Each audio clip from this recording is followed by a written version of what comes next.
Hello बच्चों, कैसे हो आप सबका स्वागत है वरदान चैनल पर। आज ਅਸੀਂ ਪੜਾਂਗੇ ਪਾਠ 7 ਵਿਦਿਆ ਦਾ ਫਲ। ਪਾਪਾ ਤੁਸੀਂ ਹਰ ਰੋਜ਼ ਸਾਨੂੰ ਸੁਣਾਉਣ ਲੱਗੇ ਕਹਿੰਦੇ ਹੋ ਕਿ ਵਿਦਿਆ ਦਾ ਫਲ ਮਿੱਠਾ ਅਤੇ ਜੜ੍ਹਾਂ ਕੌੜੀਆਂ ਹੁੰਦੀਆਂ ਹਨ। मतलब जो उसके पापा हैं बच्चे के, वो हमेशा जब उसको पढ़ाने लगते थे तो वो बोलते थे कि जो विद्या है मतलब जो हमारी पढ़ाई है, जो उसका फल है, फल मतलब जैसे हमारा रिजल्ट आता है बच्चा है ना, कितना अच्छा लगता है ना जब हमारा रिजल्ट अच्छा आता है, हमारे पेरेंट्स कितने खुश होते हैं। जड़ा कोड़ियाँ होंदियां हैं मतलब जब हम उसके लिए मेहनत कर रहे होते हैं तब हमें लगता है कि हम कितनी मेहनत कर रहे हैं, कि हमें रोज़ रोज़ पापा पढ़ने के लिए बोलते हैं।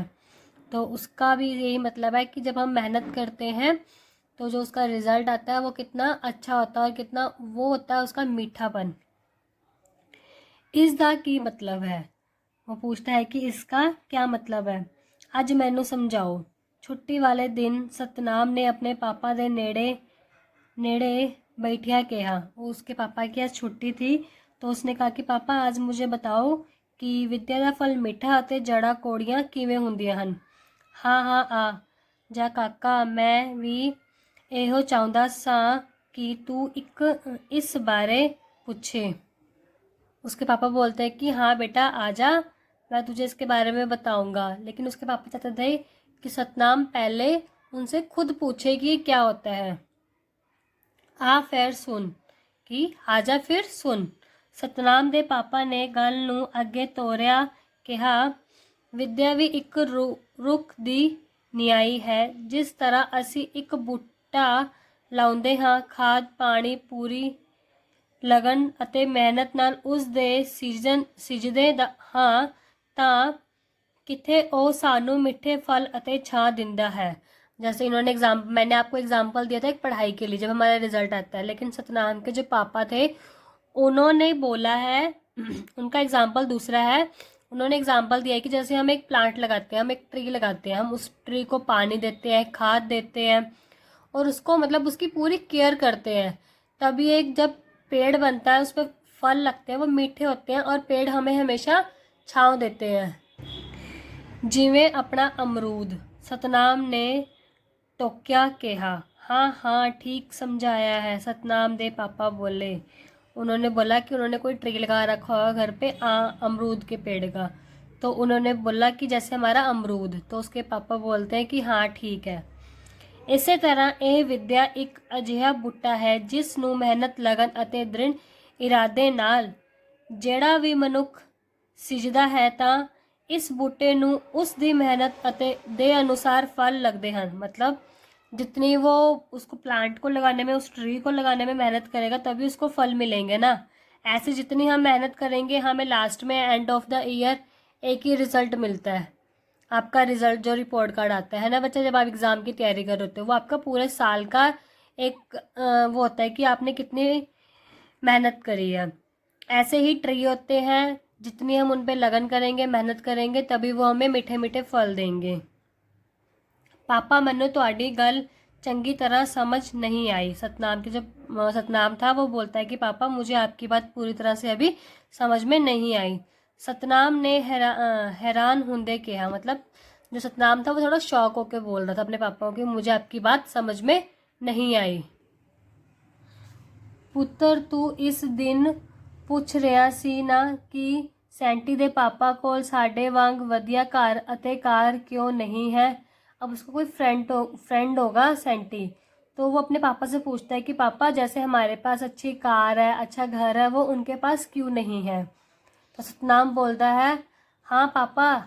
तो सतनाम ने अपने पापा को बोला हाँ जा तेनू इस बारे समझाऊंगा। हाँ, जो उसके पापा थे उसने बोला कि आ बेटा तेरे को मैं इसके बारे में समझाता हूँ, शायद फिर मेरी ये गल तेरे पल्ले पै जावे। सतनाम दे पापा ने उसका ध्यान अपने वाल खिंचदिया कहा। मतलब उसके पापा ने उसका जो सतनाम था उसका ध्यान अपनी तरफ खिंचा, मतलब उसको अपनी तरफ बुलाया। सतनाम दे पापा ਅਤੇ ਸੈਂਟੀ ਦੇ ਡੈਡੀ ਚਚੇਰੇ ਭਰਾ ਹਨ। ਚਚੇਰੇ ਭਰਾ मतलब ਚਾਚਾ ਦਾ ਮੁੰਡਾ, ਜਿਵੇਂ ਅਸੀਂ ਬੋਲਦੇ ਆ ਨਾ, ਚਾਚਾ ਦਾ ਮੁੰਡਾ ਸੀਗਾ। दोवें इक्को स्कूल विच इक्को ही जमात विच पढ़ते सन। जो सतनाम के पापा थे और जो उसके चाचा थे वो दोनों एक ही क्लास में पढ़ते थे। सैंटी दे पापा नू घरों जेब खर्ची खुली मिलती सी। जो सैंटी के पापा थे ना, मतलब जो आज जैसे आपको पॉकेट मनी मिलती है ना, वैसे उनको भी मिलती थी, जिस कारण उसका ध्यान हमेशा खाण पीण ਅਤੇ ਹੋਰ वस्त्रां खरीदण विच लगा रहिंदा सी। जैसे आपको भी पॉकेट मनी मिलती है, आप भी कुछ ना कुछ, अब कई बच्चे होंगे कि पॉकेट मनी को सेव करते होंगे, बट कई बच्चे ऐसे होंगे जिनको पैसे मिले वो उसी टाइम ही शॉप पर कि हमें कुछ ना कुछ खरीदना है। ਇਸੇ ਕਾਰਨ ਉਹ ਸਕੂਲੋਂ ਵੀ ਗੈਰ ਹਾਜ਼ਰ ਰਹਿੰਦਾ ਅਤੇ ਪੜ੍ਹਾਈ ਵੱਲ ਵੀ ਘੱਟ ध्यान ਦਿੰਦਾ ਸੀ।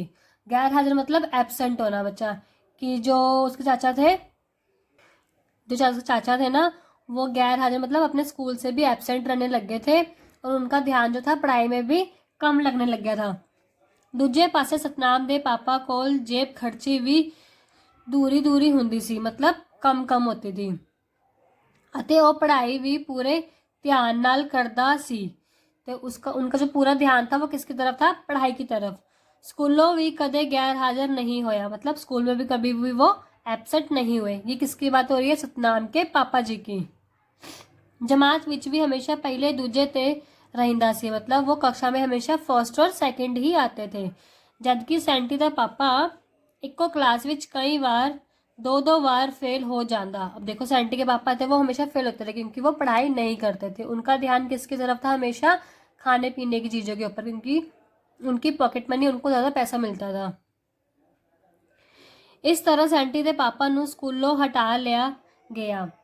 जो सैंटी के पापा थे उनको स्कूल से भी निकलवा लिया गया था, परंतु सतनाम दा पापा अपनी मेहनत और लगन नाल लगातार विद्या रूपी बूटे नू सिजदा रहा। मतलब वो हमेशा अपनी लगन से, अपनी मेहनत से उन्होंने पढ़ाई करी और वो आगे बढ़े। पढ़ लिख के वो एक दिन चंगा अवसर लग गया। अब देखो, जो बच्चा पढ़ेगा नहीं लिखेगा नहीं उसको तो स्कूल से भी निकाल लेंगे और उसको मतलब कि फिर बाद में कुछ भी नहीं मिलेगा।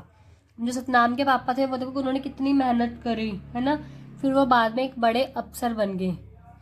यह कारण है कि उस दे कोल अज लोड़ दी हर वस्तु मौजूद है। अब देखो उन्होंने कितनी अच्छी बात बोली ना, कि जिस चीज़ की उनको ज़रूरत है वो उनके पास वो चीज़ वहाँ पर है। दूजे पासे सतनाम दे पापा कोल जेब खर्च, सॉरी बच्चा रिपीट हो गई थी वो लाइन। सतनाम दे पापा वालों कहा गल्लां हुण कुछ उस दी समझ विच आ रही सन। जो उसके पापा उसको समझाना चाह रहे थे ना बच्चा, वो उसको थोड़ी बातें समझ में आ रही थी। पुत्र यह जो सुख आराम आज अपने कोल ने, यह सब विद्या दे फल कारण ही है। देखो अब उन्होंने पहले मेहनत करी और वो अब आराम से अपनी लाइफ बिता रहे हैं। जेकर मैं अपने विद्या दे बूटे नू ठीक तरह ना सिजदा हुंदा तां अपनी हालत अज भी सैंटी दे पापा वाली होनी सी। सतनाम दे पापा ने सतनाम वाल वेखदिया कहा। जो सतनाम के पापा थे उन्होंने सतनाम की तरफ देखा और उन्होंने कहा कि जो आज हालत सैंटी के पापा की है कि उनके पास आज अच्छा घर नहीं है, अच्छा खाना नहीं है, तो आज हमारी हालत भी वैसी ही होती जैसी कि सैंटी के पापा की है। बस करो पापा, हूँ मैं समझ गया हाँ कि तुसी की कहना चाहते हो। देखो सतनाम भी समझ गया था ना कि वो क्या कहना चाहते थे उसके पापा। सतनाम ने अपने स्कूल बैग खोलिया कहा, बेटा इसे ਲਈ ही मैं कहता हाँ कि विद्या दा फल मिठा ਅਤੇ जड़ा कौड़ियाँ ਹੁੰਦੀਆਂ ਹਨ, कि हमें पहले तो मेहनत करनी चाहिए लेकिन हमें मेहनत का फल उसका बाद में मिलता है। जड़ा ही ਲਾਉਣੀਆਂ ਔਖੀਆਂ ਹੁੰਦੀਆਂ ਨੇ। ਇਹ जड़ा लाउन लई लगन ਅਤੇ मेहनत की लोड़ पैंदी है। मतलब कि हमें जो जड़ें लगानी है उसके लिए पहले हमें बहुत सारी मेहनत करनी पड़ेगी। जो अजे समा तुहाडे हत्थ विच है, जेकर विद्या पूरी बूटे दा मिठा फल खाना चाहुंदे हो तां इस दियां जड़ां नू मजबूत करो। मतलब कि अगर हमने इसका फल मीठा खाना है, जैसे उसके पापा ने देखो पहले मेहनत करी थी ना और बाद में वो उसका फल खा रहे थे, मतलब जब वो अच्छे अफसर लग गए थे। सतनाम दे पापा ने गल खत्म करदिया कहा, ठीक है पापा, अज तो ही मैं तुहाडे नाल वादा करदा हाँ कि सवेरे जल्दी उठांगा, टेलीविजन भी घट देखांगा। सतनाम जो था अपने पापा से प्रॉमिस करता है कि आज से मैं सुबह जल्दी उठूंगा और टीवी भी कम देखूंगा। पढ़ाई वल वधेरे ध्यान लावांगा, मतलब कि पढ़ाई की तरफ ज़्यादा से ज़्यादा अपना ध्यान लगाऊंगा। ਅੱਜ ਤੋਂ ਹੀ ਮੈਂ ਆਪਣੇ ਵਿਦਿਆ ਰੂਪੀ ਬੂਟੇ ਨੂੰ ਪੂਰੀ ਲਗਨ ਅਤੇ ਮਿਹਨਤ ਨਾਲ ਸੀਂਜਾਂਗਾ, ਕਿਉਂਕਿ मैं ਤਾਂ इस बूटे ਕੋਲੋਂ ਤੁਹਾਡੇ नालों भी ਵੱਡਾ फल लेना है। अब देखो उसने कितनी बड़ी बात बोली ना। उसका मतलब था कि वो पूरी मेहनत करेगा और वो अपने पापा से भी आगे जाएगा। सतनाम ने मुस्कुराਉਂਦਿਆਂ ਹੋਇਆ किया। सतनाम देखो हंसी खुशी अपने पापा से क्या बोलता है कि मैं आपसे बड़ा अफसर बनूंगा, उसके लिए मैं पूरी मेहनत करूँ। शाबाश पुत्रा। उसके पापा बोलते हैं कि वेरी गुड बेटा, मैनू तेरे कोलों यही उम्मीद है। सतनाम दा पापा खुश सी कि सतनाम नू विद्या दा फल मिठा ते जड़ा कोड़ियां दे अर्थ समझ आ गए सन। फिर सतनाम हर जमात विच फर्स्ट आउन लग्या। देखो सतनाम ने अपने पापा की बात सुनी और वो अपनी हर क्लास में फर्स्ट आता गया। उसने इतनी मेहनत करी कि वो हर अपनी क्लास में फर्स्ट आता गया। अब देखो उसके पापा कितने खुश थे ना कि सतनाम को मेरी बात समझ में आई। आज असी पाठ 7 ਦੇ ਪਹਿਲਾਂ ਕਰਾਂਗੇ ਖਾਲੀ ਸਥਾਨ ਭਰੋ। सतनाम ਦੇ पापा ਅਤੇ ਸੈਂਟੀ ਦੇ पापा डैश सन। दोनों वो क्या थे? चचेरे ਭਰਾ। विद्या ਦਾ फल डैश ਅਤੇ जड़ा डैश ਹੁੰਦੇ ਹਨ। अब विद्या का फल क्या होता है बच्चा? मिठा। और उसकी जड़ें, मतलब जब हमें मेहनत करनी पड़ती है तो हमें गुस्सा आता है ना कि हम क्यों इतनी मेहनत कर रहे हैं। जड़ा कोड़ियां ਹੁੰਦੀਆਂ ਹਨ। ਅੱਜ तो ही मैं ਤੁਹਾਡੇ ਨਾਲ डैश करदा हाँ। उसने अपने डैडी से क्या किया था? प्रॉमिस किया था ना, वादा। फिर सतनाम हर जमात विच डैश आउन लगा। बाद में वो अपनी हर जमात में फर्स्ट आने लग गया था। ਹੁਣ ਅਸੀਂ ਕਰਾਂਗੇ ਬੱਚਾ ਇਹਦੇ ਪ੍ਰਸ਼ਨ ਉੱਤਰ। ਵਿਦਿਆ ਦਾ ਫਲ ਤੇ ਜੜ੍ਹਾਂ ਕਿਹੋ ਜੀਆਂ ਹੁੰਦੀਆਂ ਹਨ? ਵਿਦਿਆ ਦਾ ਫਲ ਲਿਖ ਦਿਆ ਮੈਨੇ, ਮਿੱਠਾ ਤੇ ਜੜ੍ਹਾਂ ਕੌੜੀਆਂ।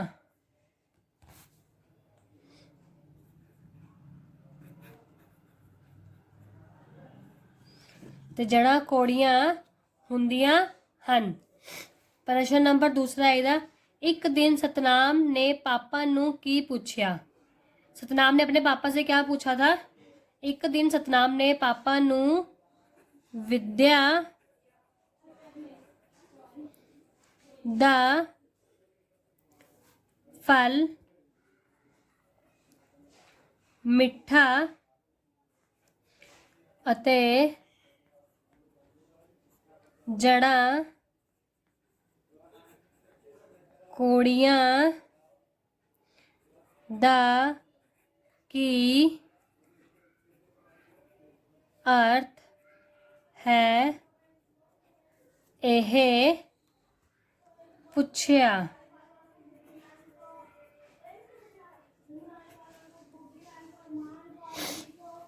इसका बच्चा प्रश्न नंबर 3 है। सतनाम नू पापा दी कही केड़ी गल समझ आ गई सी। अब उन्होंने कौन सी बात उनको समझाई थी? सतनाम नू पापा दी कही लगन नाल पढ़न दी गल समझ आ गई सी। प्रश्न नंबर 4 है।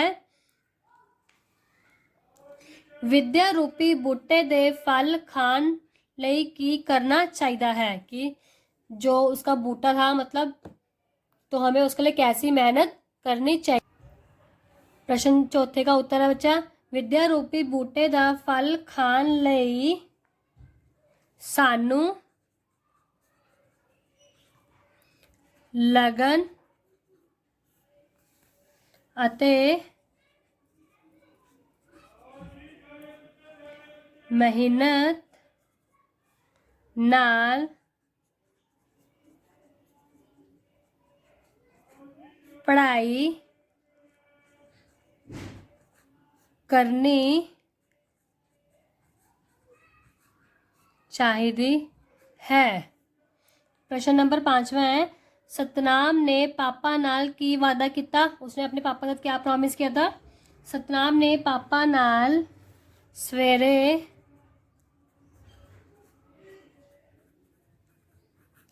जल्दी उठन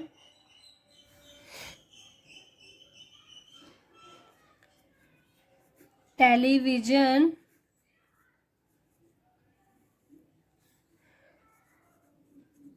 घट देखण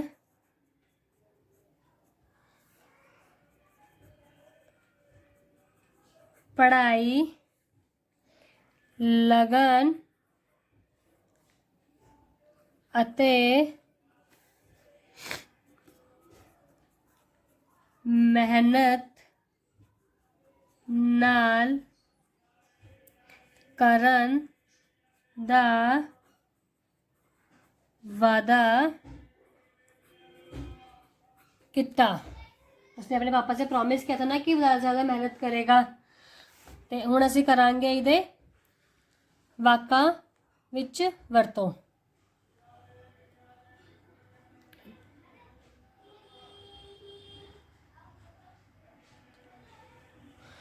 ਖਾਦ, ਮਾਲੀ ਬੂਟਿਆਂ ਵਿੱਚ ਖਾਦ ਪਾਉਂਦਾ ਹੈ। ਦੂਸਰਾ ਵਾਕ ਹੈ ਜੇਬ ਖਰਚੀ, ਮੈਨੂੰ ਬਹੁਤ ਘੱਟ ਜੇਬ ਖਰਚੀ ਮਿਲਦੀ ਹੈ। ਤੀਸਰਾ ਹੈ ਲਗਨ, ਸਾਨੂੰ हर काम लगन नाल करना चाहिए है। चौथा है मेहनत, किसान बहुत मेहनत करता है। पांचवा है वादा, सतनाम ने फर्स्ट आउन दा वादा किता। छेवां है दिन इरादा, मतलब अपना इरादा पक्का कर लेना कुछ। सतनाम ने फर्स्ट आउन दा दृढ़ इरादा किता, मतलब कि उसने पूरी उससे कहा कि मैं ये करूँगा।